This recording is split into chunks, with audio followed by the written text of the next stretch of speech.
So as we know, in Snowflake, we have many type of stages, primarily internal stage and external stage. Internal stage is needed when you want to load the file into Snowflake from a local server or a local laptop. But what if we want to load the file from a cloud? So let's assume this is our Snowflake account and the file is present inside a cloud. It can be either of the cloud, whether it is AWS, Azure, or GCP. So let's say there is a file in these cloud which wants to be loaded into Snowflake. So we need to load this file. Now, what happens? How can we do this? In this case, the concept of internal stage will not be useful. Here we have to use the concept of an external stage. So the stage that will be used over here will be external stage. Rest of the process will remain the same. So let's say this is the table, final table in which we need to load the data. So the file will come from cloud into the external stage, and then using copy command, we can load that file into our Snowflake table. But before the concept of external stage pops in, we have to understand how the handshake between Snowflake and AWS will take place. Because if the handshake is not possible, then how will the files be interacted? How can this file can actually come into Snowflake? So we have to understand the handshake between Snowflake and a cloud provider. It can be any cloud provider. In this case, we will take an example of AWS. So to achieve this, we have to take and understand the concept of storage integration. We have to understand the concept of storage integration.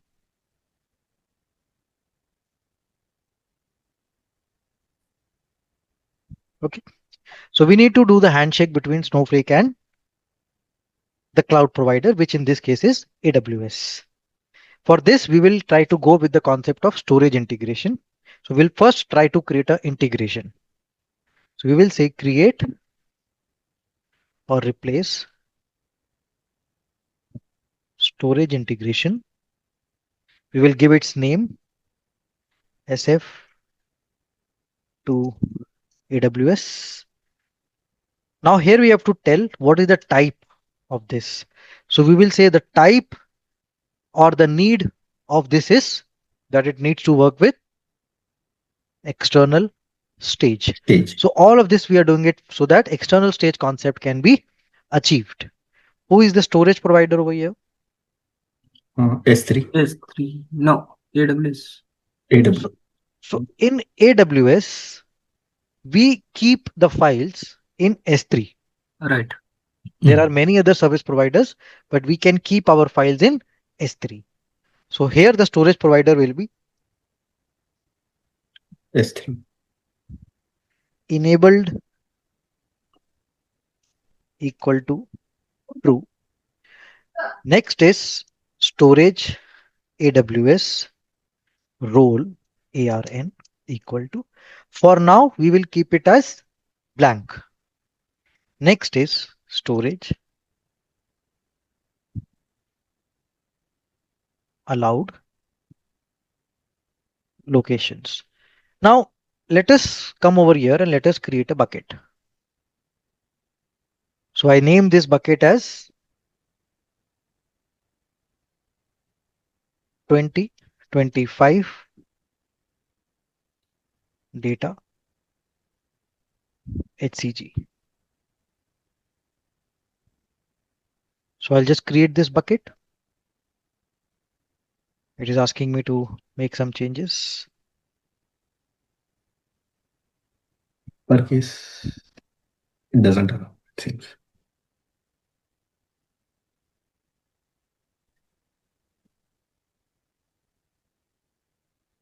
So this bucket is created. Now if I click on this bucket, and I go to the properties of this bucket, I will come across the details about this bucket. So here we can see the Amazon resource name. So every object in the cloud in AWS will have ARN. That is your Amazon resource name. So this is the Amazon resource name of the bucket. So similarly, we will come here and we will give what all locations we will be using. So this is the bucket name. Now, since it is a public entity that we will be creating, so we will have to define it as a URL.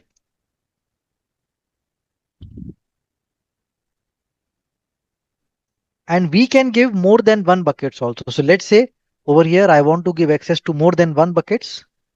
So let's say I give the access to this one also.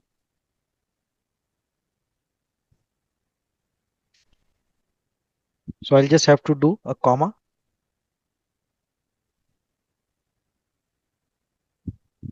like this. So here I will mention from what all locations I can actually access the files. Eventually it will be comment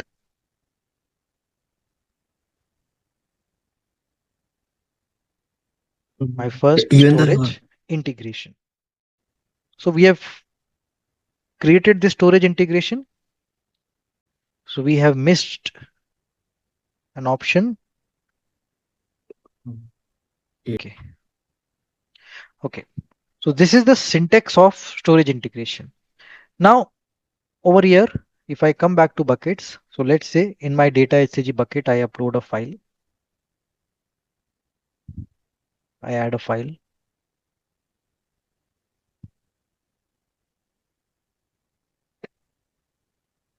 So let's say I add this. We have uploaded this file into our bucket. Now we have to understand that I want this file to be available in my external stage. Means that the handshake have to happen. But for handshake to happen, we have to organize and we have to set up the AWS objects also. So for this, the main thing that we have to understand is IAM. That is Identity Access Management. In IAM, we will have to create certain objects and we have to give permissions to those objects so that AWS would be open to talk to Snowflake.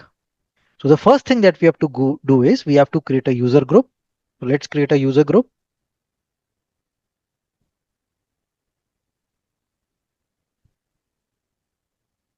So we create a user group. After that, we will create a user.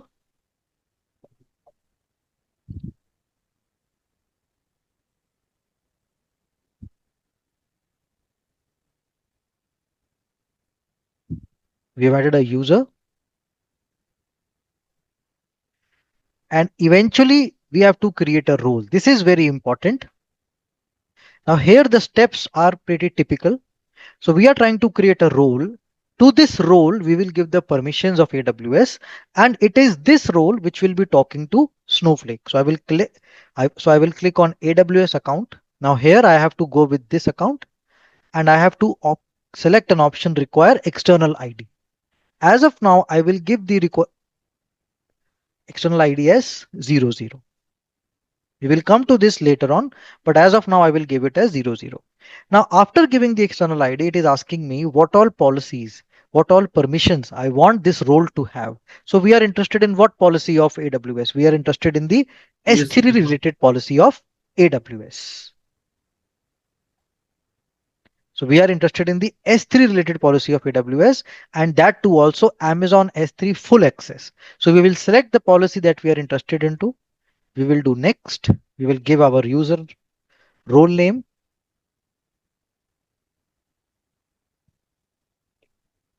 And you can see this is the trust policy that it is creating or it will go with. So I'm going to create this role. Now this role has been created. So this is the HCG role that we just created. Now we need to copy this ARN and we have to provide this while creating our storage integration. So we will try to give it. We have given the enable true and we have given the role ARN also. And we can see our storage integration has been created successfully. Now we will see what is there inside the storage integration. So we will say describe our integration whose name is SF to AWS.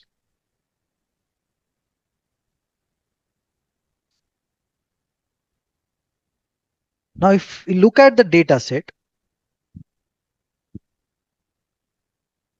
we can see enabled is true, means this integration object is working absolutely fine. Storage provider is S3. Allowed locations are the S3 buckets that we have given. We can also give blocked location also. It's not only about the allowed locations, but also the block locations. Then the ARL, then the AWS ARN that we have given. This is the one. And we can see that it has created two new entries that we never provided while giving. One is external ID and the other one is the AWS IAM user ARN. And we are going to use both of them. So what I'm going to do is I'm going to go back to my AWS. I'm going to go back to my role. I'll go back to trust relationships and I will edit this trust policy. Now remember we gave these 4 zeros. Now we don't have to give these 4 zeros because we have got our own external ID. We will copy this external ID and we will paste this external ID. So this is the external ID that we actually have to give. The next thing that is generated by Snowflake is IAM user ARN. That is this one. We will copy this. And if we come over here, default ARN was given. And now we can give the Snowflake's entry over here. This is the AWS IAM user ARN. We will update the policy. So the policy has been updated successfully. Now we will come back to our Snowflake. Now what will we do? We are interested to watch whether that file that we uploaded in Snowflake S3 bucket, whether it is reachable or not, whether it is accessible or not, right? So now we will try to create an external stage that should be able to use the, come on, Storage integration.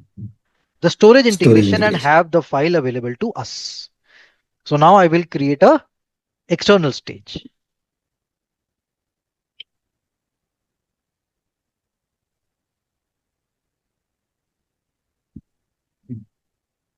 So I'm saying create or replace stage, my ext stage, where I'm giving the URL is equal to, and here I will give the bucket to which I want to give the access to.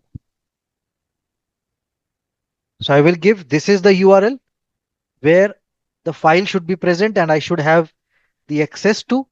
After that, I will give the name of the storage integration, which will do the purpose of handshake.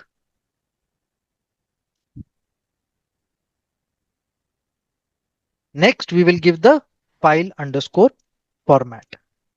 So here we can give it on runtime also, or we can create a file format in advance. So we can say create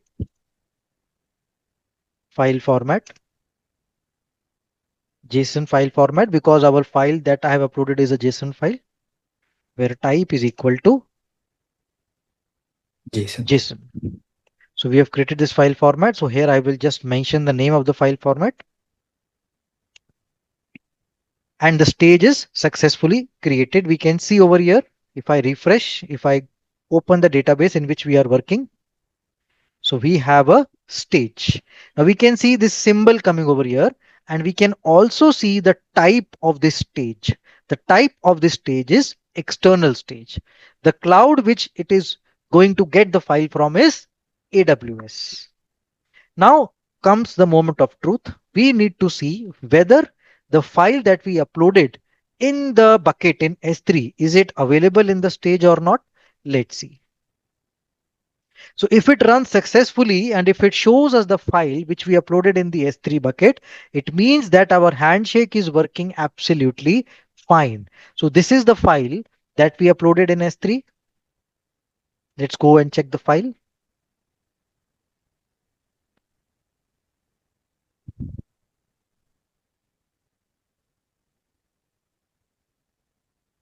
So this is our bucket.